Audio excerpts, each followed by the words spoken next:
Hello students. So today we are going to cover the chapter number 3 of history, that is nationalism in India. This is very important chapter as far as your exams point of view is concerned, and in this chapter we are going to cover the time period between 1914 to 34. 1914, the beginning of the First World War, and 1933-34, the end of the second mass movement of Gandhiji, that was the civil disobedience movement. So this entire chapter revolves around the two mass movements launched by Gandhiji. The first one is the non-cooperation movement, 1921-22, and then second one is the non civil disobedience movement, 1932, 33, 34. So these two mass movements and how they contributed in arousing the feeling of nationalism among the hearts of Indian people, that is the theme of this chapter, nationalism in India. Now here we start. So the first thing first, that is nationalism. What is nationalism? Already we have covered in chapter number 1, nationalism in Europe.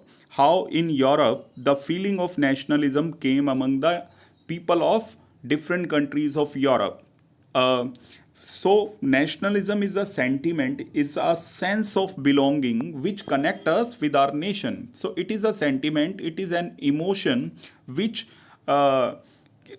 remains in our heart and which always connects us and reminds us that we belong to one particular nation. No matter we are speaking which language, no matter in which region, which part of the country we are living, no matter which religion we are following, or no matter which status we belongs to, we all connect ourselves with our nation. So we are living in Haryana or Punjab or Tamil Nadu or Andhra or Maharashtra.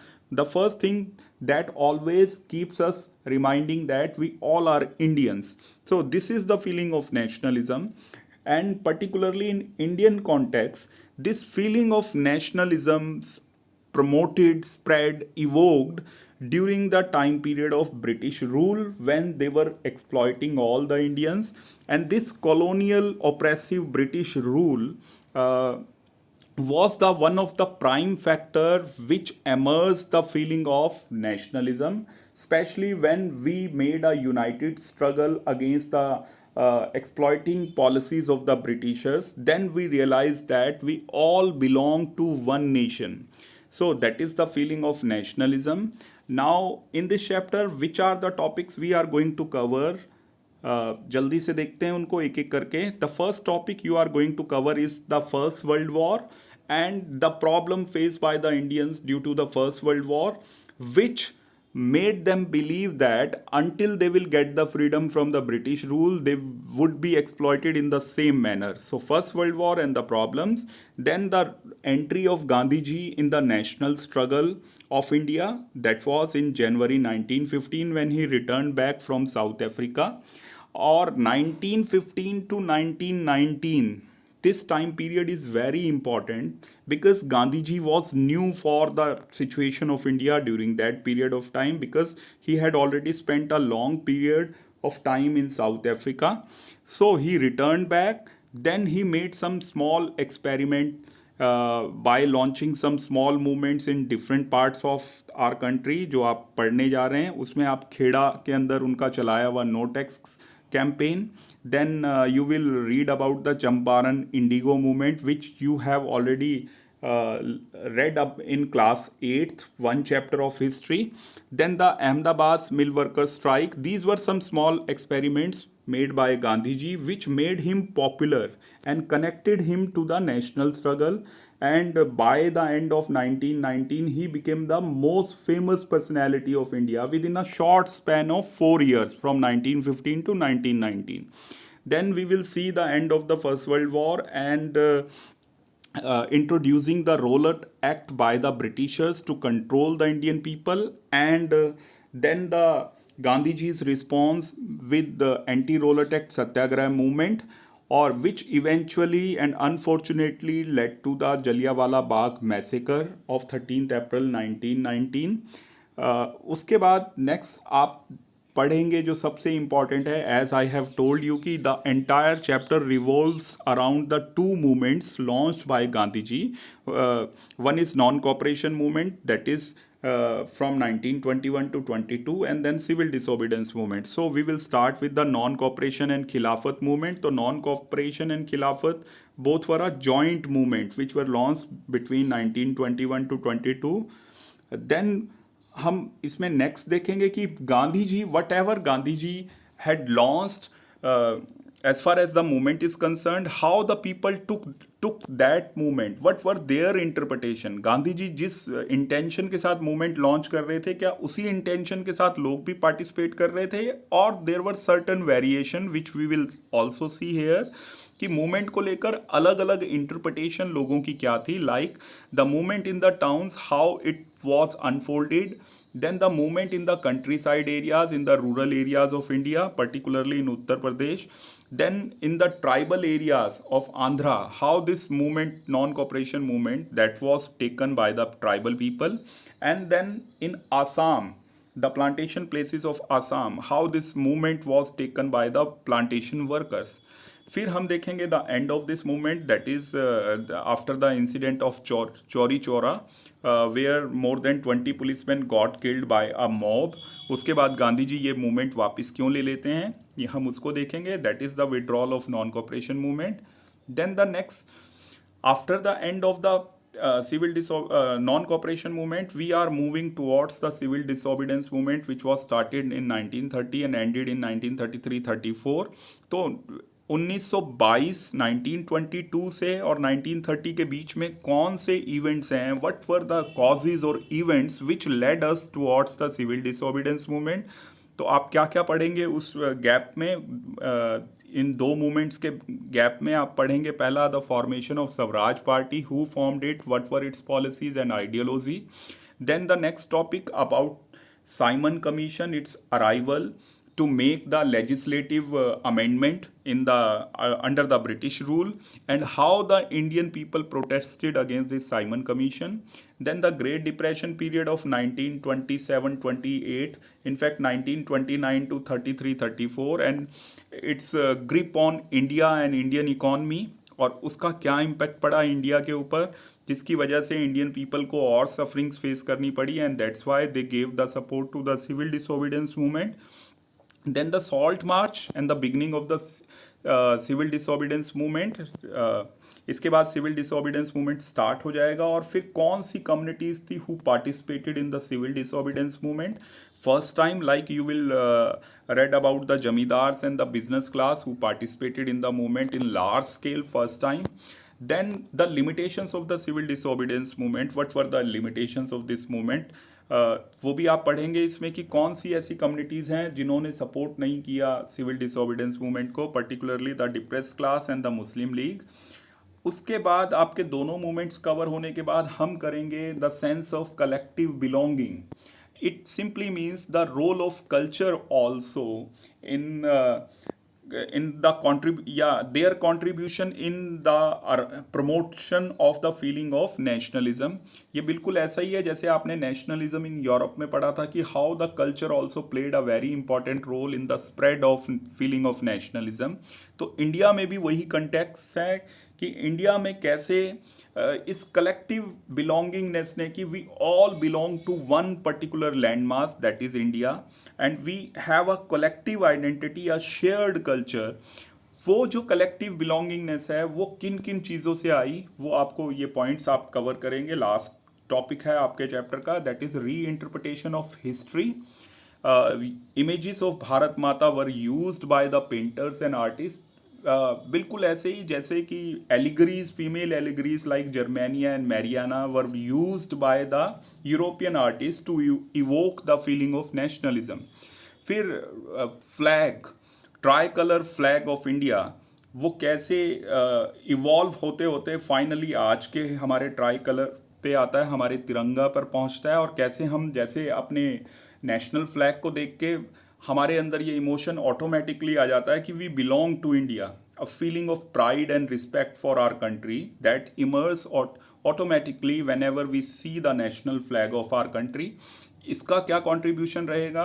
And the last one is the collection of the folk tales and folklores and historical figures made by the artists through their poems, through their writings and their contribution in evoking the feeling of nationalism. बिल्कुल हम इसके बारे में पढ़ चुके हैं.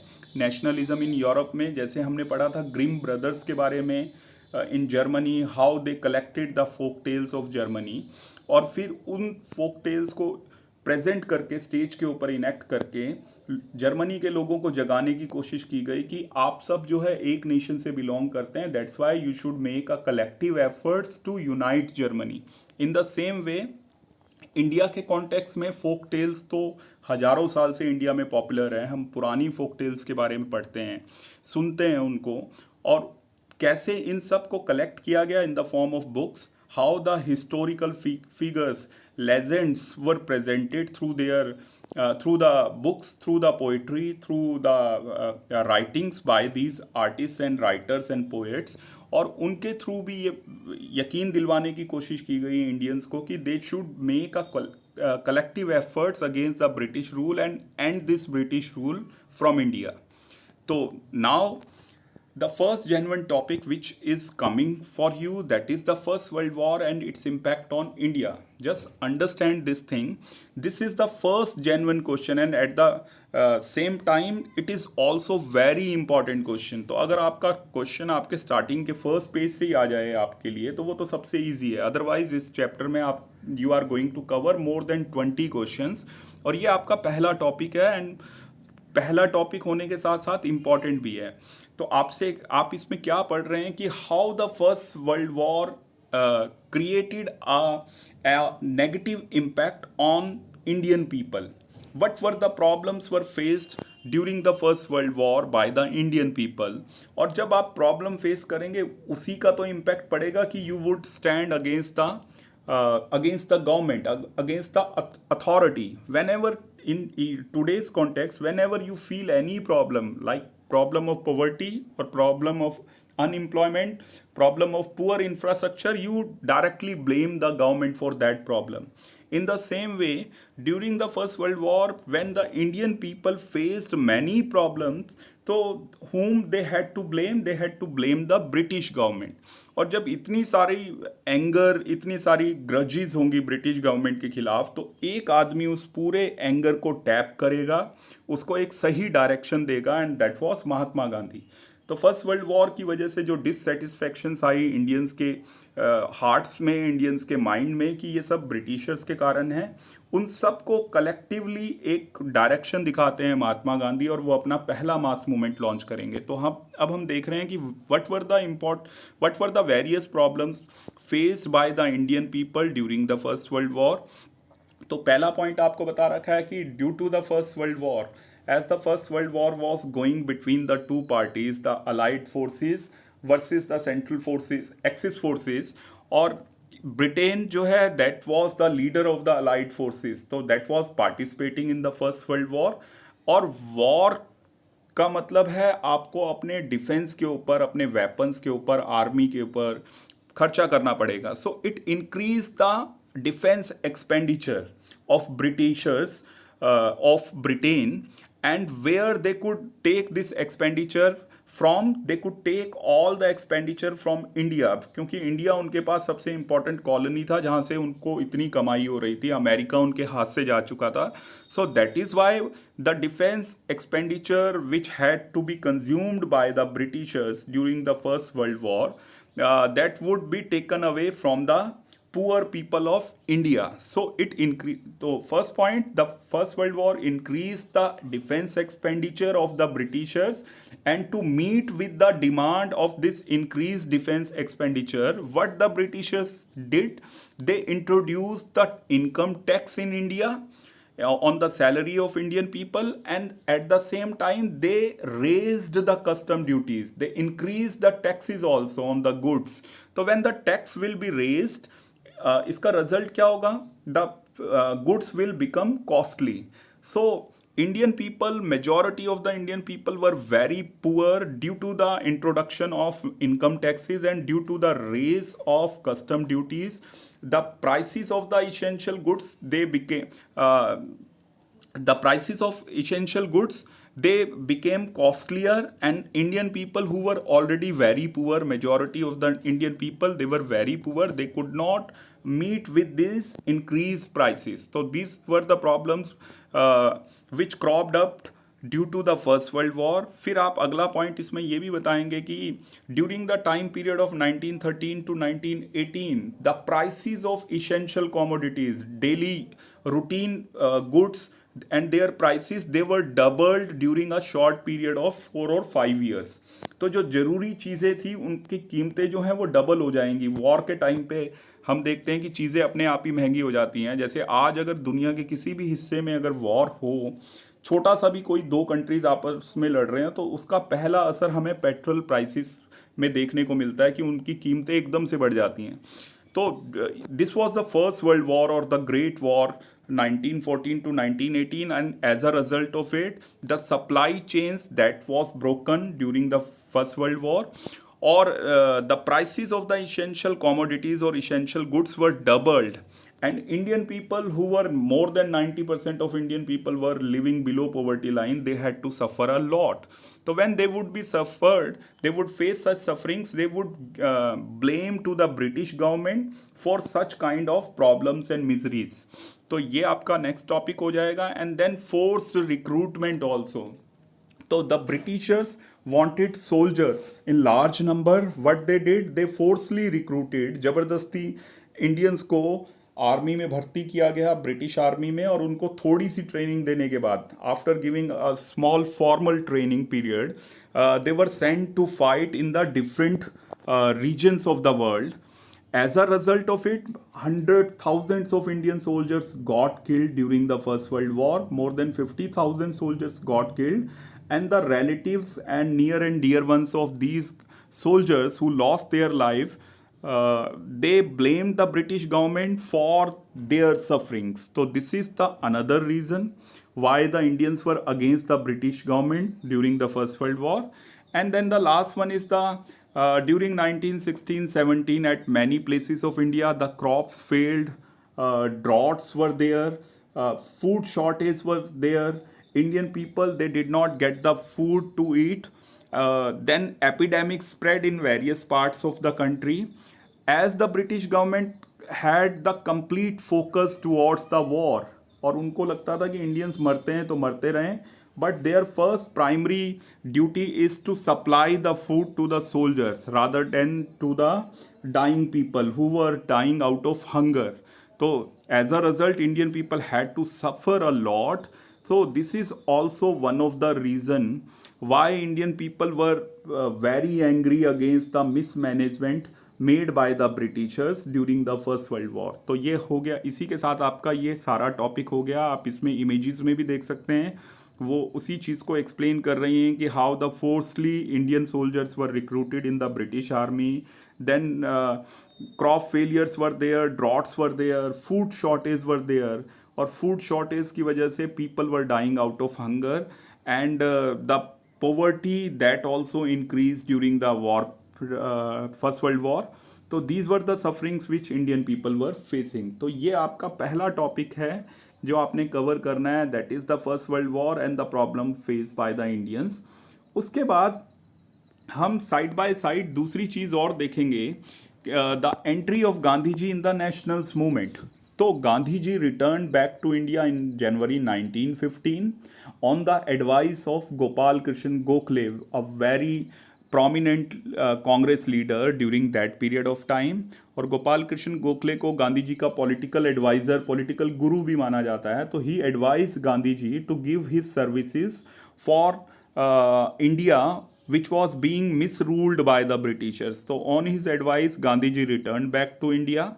और जैसा गोखले जी ने उन्हें एडवाइस किया था कि आप इससे पहले कि कांग्रेस की कमांड अपने हाथ में लें, आप पहले इंडिया को विजिट करें और इंडिया की सर्कमस्टेंसेस, इसकी पोजीशन, इस लोगों की क्या सिचुएशन है, that you can understand after taking a tour of entire India. And जब आपको सब कुछ समझ आ जाएगा, then you can make a strategy how you will lead the people of India against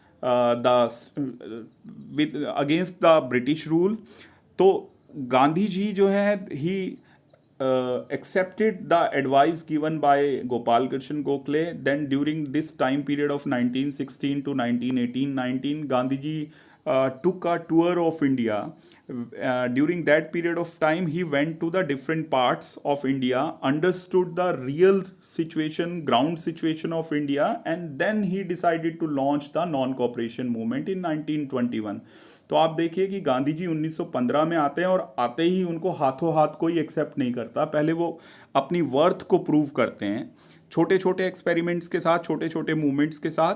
और जब इस स्ट्रगल में वो पॉपुलर हो जाते हैं तो then he decided to launch the non cooperation movement. वो कैलकुलेट कर लेते हैं कि फर्स्ट वर्ल्ड वॉर से कितनी प्रॉब्लम्स हुई हैं इंडियंस को, और उसके बाद फिर बड़ी घटनाएं भी होती हैं, रोलट एक्ट और जलियांवाला बाग मैसेकर के बाद।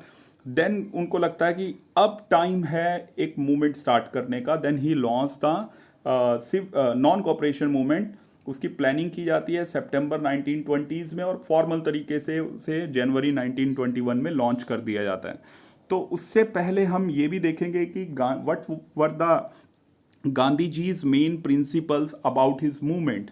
तो Gandhi ji always taught the people that they have to follow the two principles, main principles. One is satyagraha and second one is ahimsa. Satyagraha, the search about the truth. सत्याग्रह आप देखेंगे दो word से बना हुआ है, सत्य एंड आग्रह। सत्य ट्रूथ एंड आग्रह रिक्वेस्ट करना। So what he meant by satyagraha was the power of truth and need to search of it. And he also believe that कि we have to present the truth to the person, to the people we want to explain that truth, लेकिन we will not force the person or oppressor to accept our truth.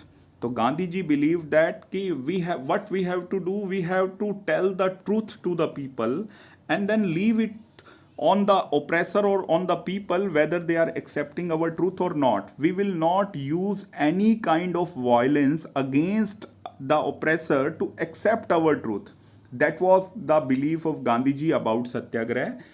And he also believed that ultimately truth will come out as a winner.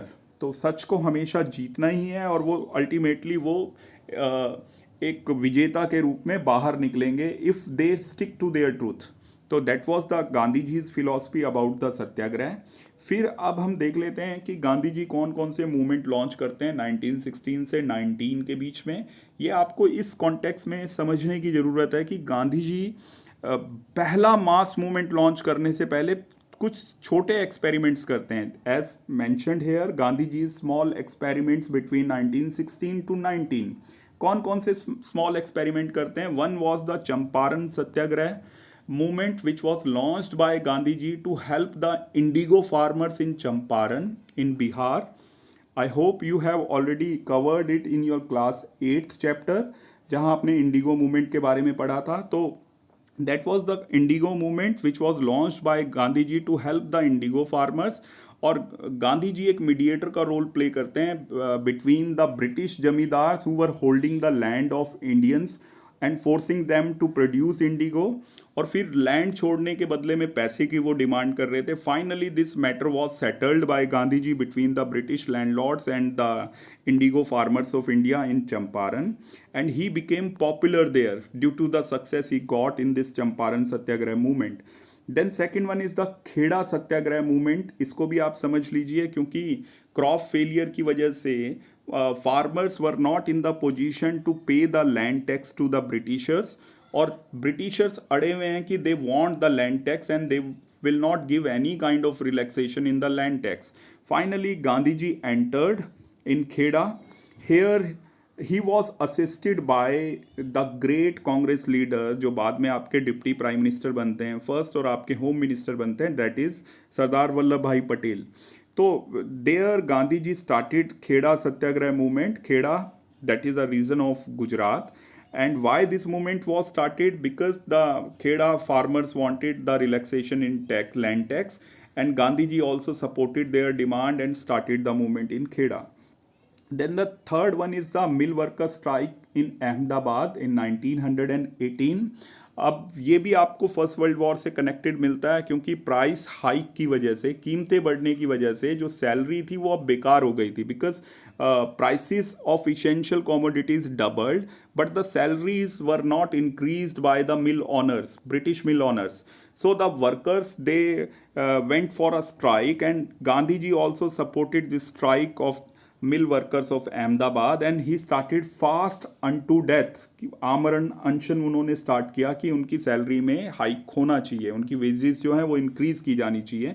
तो in the small experiments, whatever he did, like in Champaran और खेड़ा और in Bardoli Gujarat और in Ahmedabad for mill workers strike, Gandhiji got a little bit success, and these successes made Gandhiji popular among the people of India, and he became the mass leader. और 1919 तक आते आते इस तरह से वो गांधी जी वो सबसे बड़े लीडर बन जाते हैं देश के, not only the Congress party but for the entire country. तो ये आपने गांधी जी के बारे में पढ़ लिया. अब हम करते हैं अगला टॉपिक. ये आपका सेकंड इम्पॉर्टेंट जेन्युइन क्वेश्चन बन जाता है. वैसे तो हम देखें तो अब तक हम 3 टॉपिक कर चुके हैं, 3 क्वेश्चन. उसमें first world war very important, and this is also important topic, that is Rowlatt act and anti Rowlatt act movement in 1919. Now we have to understand the situation कि after the first world war Indian people were very angry against the British rule. So Britishers had the apprehension, they had the doubts in their mind कि this anger could be channelized by the nationalist leaders like Gandhiji against the British rule, और वो फिर कोई movement खड़ा कर सकते हैं जिसकी वजह से ब्रिटिशर्स को प्रॉब्लम होगी इंडिया में. So to control the Indian leaders and the political parties who were fighting for national cause, what the Britishers did, they introduced an act which was known as Rowlatt Act. As the head of this committee was Mr. Sidney Rowlatt, वो इस act को बनाने वाले main person थे, उन्हीं के नाम पे इस एक्ट का नाम रोलट एक्ट रखा गया. So Britishers and their imperial legislative council passed an act in March 1919 which was known as Rowlatt Act. फिर आप सेकंड पॉइंट में लिखेंगे कि mister Sydney Rowlatt was the head of this committee who pass this Rowlatt act.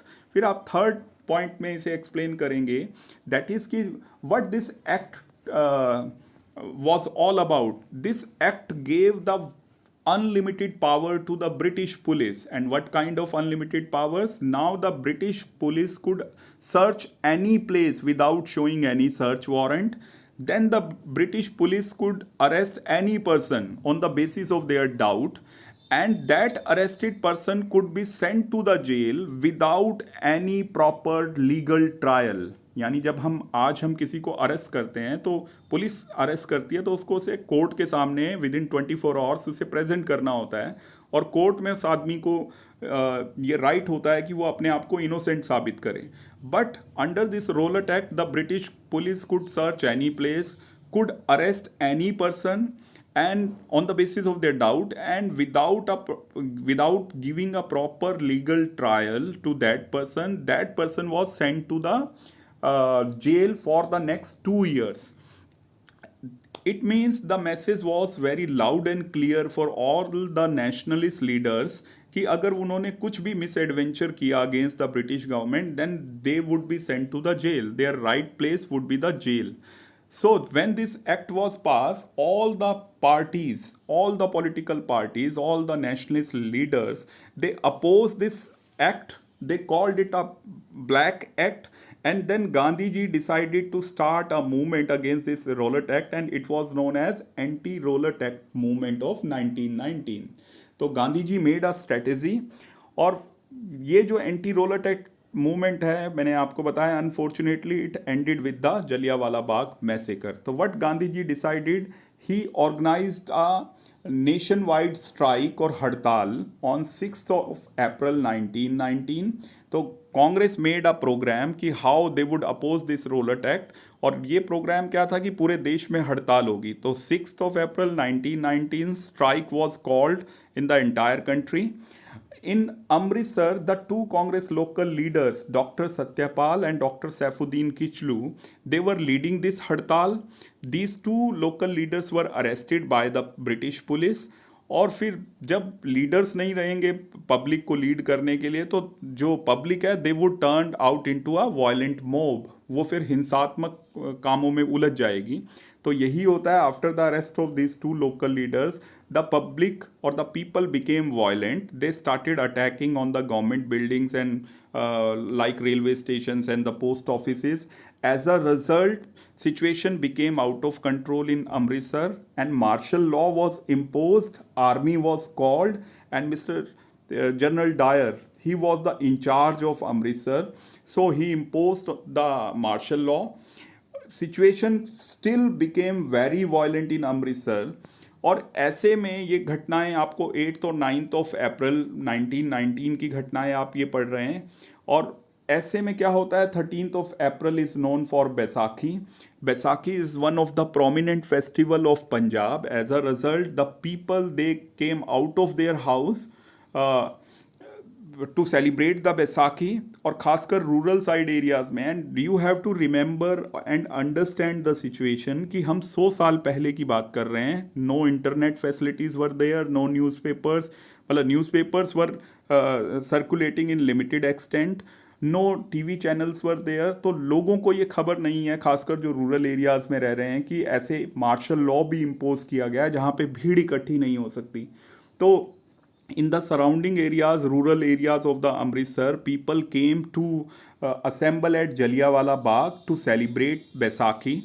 अब जब लोग इकट्ठे हैं जलियांवाला बाग में और बैसाखी सेलिब्रेट कर रहे हैं, वहाँ फेस्टिवल चल रहे हैं, तो ऐसे में General Dyer got this information that his martial law was completely broken away by the Indian people as they were gathered in hundreds at Jallianwala Bagh. He became furious to take a revenge against the Indians. He came with his army. और फिर ये दोपहर की घटना है, and then he closed all the only one exit door was there which was closed. Army was deputed over there, and without giving any warning to the people to leave the place, he asked his jawans to shoot at the people. और फिर उस firing में hundreds of people, Indian people, they were got killed, and this is known as the Jallianwala Bagh massacre done by this fellow who is known as General Dyer. तो जैसे ही ये खबर फैलती है पूरे भारत में कि more than 1,000 people got killed, got butchered by General Dyer and his army, so people became very violent. People lost all their faith from the British government. जो ब्रिटिश गवर्नमेंट के सपोर्टर भी थे वो भी उनके अगेंस्ट हो जाते हैं इस किलिंग को देखकर, इस मैसेकर को देखकर. तो finally what we see, how the people retaliated. They came on roads, then violent conflicts were there between the British police and army and the people of India. Government buildings were attacked. Then the government also decided to crush this movement with brutality. Many of the people got killed in fire shot, and thousands of people they were sent to the jail. So अब हम देखते हैं कि 1919 का ये Jallianwala Bagh massacre Indian politics को पूरी तरह से एक ट्रम्बलस सिचुएशन में ला चुका है. लोग जो हैं वो बहुत नाराज़ हैं ब्रिटिश गवर्नमेंट से, और उसी साइड बाय साइड बहुत सारे लोग मिसिंग हैं, बहुत सारे लोग मारे गए हैं, और thousands of people they were sent to the jail. तो दिस इज़ द सिचुएशन. और गांधी जी को अब ये लगता है कि now the time has come when he can start the mass movement, and then he started the first mass movement of India, जिसने help किया इस फीलिंग ऑफ नेशनलिज्म को स्प्रेड होने में. That is known as non cooperation movement. तो अब हम Jallianwala Bagh massacre के बाद हम नॉन कॉपरेशन मूवमेंट की तरफ पहुंच गए हैं. सो नॉन कॉपरेशन मूवमेंट में पहला आपसे एक क्वेश्चन ये पूछा जा सकता है कि what were the various causes which led to the non cooperation movement.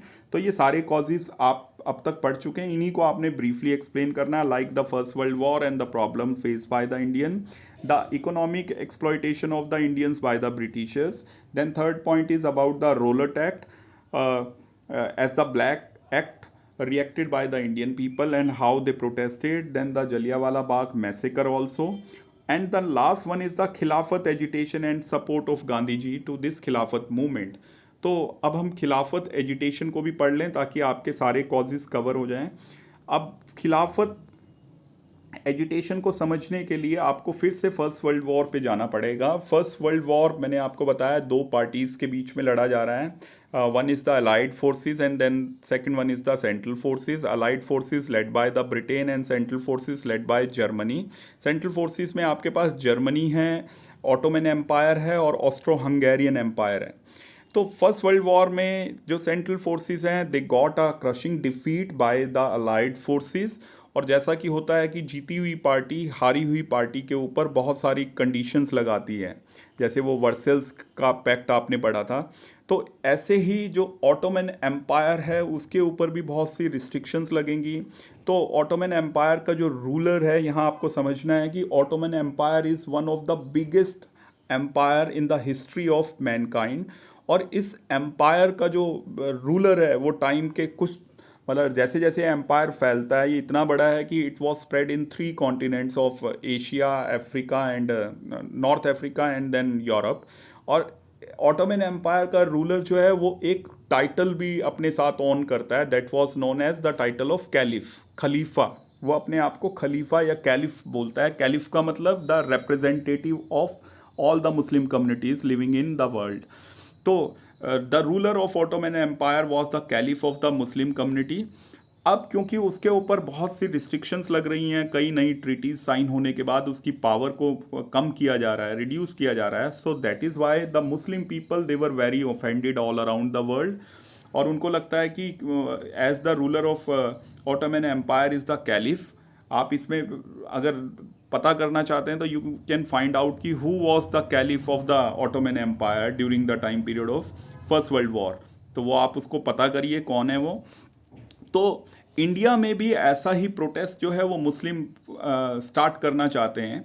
India, why in India? ताकि इंडिया में क्योंकि ब्रिटिश रूल कर रहे हैं तो ये मैसेज ब्रिटेन तक पहुंच जाए कि even in India the Muslim community that is very angry against the treaties signed where the powers of the caliph, powers of the ruler of Ottoman Empire were being reduced by this allied forces. So in India one committee was made under the leadership of two persons known as Ali brothers, Shaukat Ali and Muhammad Ali. और ये दोनों जो हैं मिलकर एक committee बनाते हैं, that was known as Khilafat committee. What was the purpose of this Khilafat committee? To launch a movement against the British government in India and to pressurize the British government in India to treat the caliph or treat the ruler of Ottoman Empire, which is respected as the caliph or khalifa, properly. So they wanted to start this movement. Gandhiji also wanted to start the national movement in India. तो उनको लगता है कि why not both the movements should be started at the same time. और Gandhi believe that it would bring the Hindu Muslim unity together. हालांकि वो गलत साबित होते हैं, वो दूसरा मैटर है. और गांधी जी का अपोज भी किया जाता है बहुत सारे लीडर्स के द्वारा कि why they are giving a support to one particular movement which has nothing to do with the national struggle.